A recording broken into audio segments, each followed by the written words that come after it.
Un'inedita rielaborazione del Canto dell'Alba del maestro Pippo Flora è stato presentato stamane al Palazzo dei Filippini, un'iniziativa degli Artisti Uniti per Agrigento realizzata tramite un video che vi proponiamo. L'omaggio di questi artisti agrigentini alla nostra città contiene un messaggio di augurio per una nuova alba all'insegna di quelle che Madre Natura ci regala quotidianamente, il sole che sorge diffondendo i suoi raggi sulla nostra Valle dei Templi e la vita che si sveglia per rinnovare il miracolo di cui è stato fatto dono. Tanti gli artisti e musicisti che hanno partecipato all'evento, tra cui Lello Analfino e Gianfranco Iannuzzo. Stamani la presentazione alla stampa. Voglio ringraziare gli operatori di questo lavoro, un lavoro imponente, importante. Sì, è vero, forse di pochi minuti, ma capire bene dietro cosa c'è. Ci sono mesi e mesi di preparazione, quindi non posso che essere riconoscente come primo cittadino di Agrigento a questi miei concittadini che si sono spesi tantissimo. Un messaggio di augurio per una nuova alba, per una nuova stagione, ovviamente che riparta, tutto ovviamente con un carico simbolico, da le giornate consuete, almeno per noi agrigentini, quindi col sole che irradia i suoi raggi sulla nostra Valle dei Templi e che ci fa guardare al futuro con speranza e positività.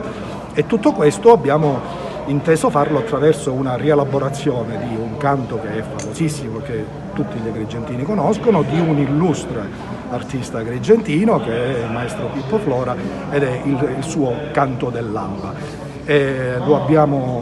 Abbiamo deciso di offrirlo alla città sotto forma di videoclip e oggi la città di questo e quindi l'amministrazione comunale intende parteciparlo alla cittadinanza affinché venga diffuso.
cavava cangiando di colore e il cuore mi piangeva senza altro dolore che chiedo di dover rilassare anche per picca di 4 petri vecchi per cogliere gente ricca.